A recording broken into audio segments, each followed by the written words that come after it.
વૈષ્ણવો, પ્રથમ ભાગમાં આપણે શ્રીનાથજી બાવાના પાટોત્સવના દિવ્ય આનંદમાં તરબોળ થયા. આપણું મન જ્યારે શ્રીજીના ચરણોમાં સ્થિર થાય છે ને, ત્યારે હૃદયમાંથી એક જ સૂર નીકળે છે, શ્રીનાથ મેરો નાથ હૈ और मैं श्रीनाथ को दास.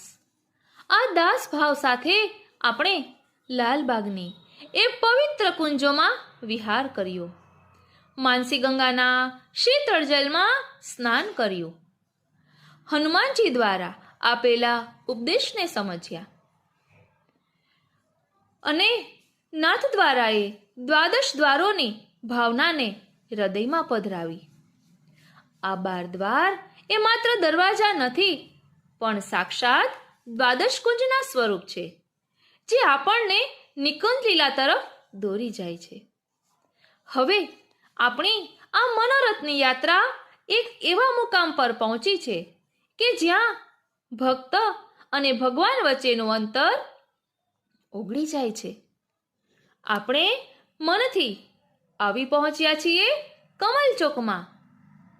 આ એ સ્થાન છે જ્યાં હજારો વૈષ્ણવોની આતુરતા, અષ્ટસખાઓના કીર્તનનો રણકો અને શ્રીનાથજીના દર્શનની પ્યાસ એકાકાર થાય છે.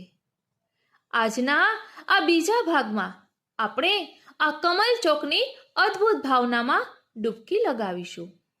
આપણે સમજીશું કે કઈ રીતે કીર્તનિયા ગલીમાં અષ્ટસખાઓની ભાવના છે, શાખઘર અને ફૂલઘરની શું ભાવના છે, તેમાં કેવો પ્રેમ રસ સિંચાય છે, અને ધ્રુવબારીમાંથી થતી એક નાનકડી ઝાંખી કઈ રીતે ભવસાગરને પાર ઉતારે છે. તો ચાલો આંખો બંધ કરો અને અનુભવો કે તમે નાથ દ્વારાના એ રતન ચોક અને કમલ ચોકની વચ્ચે ઊભા છો, જ્યાં ઠાકોરજીના દર્શનની ઝાંખી થવાની જ છે.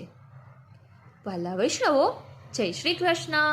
હું મનાતુરી આપ સર્વે વૈષ્ણવોનું આજના આ અલૌકિક સત્સંગમાં હાર્દિક સ્વાગત કરું છું.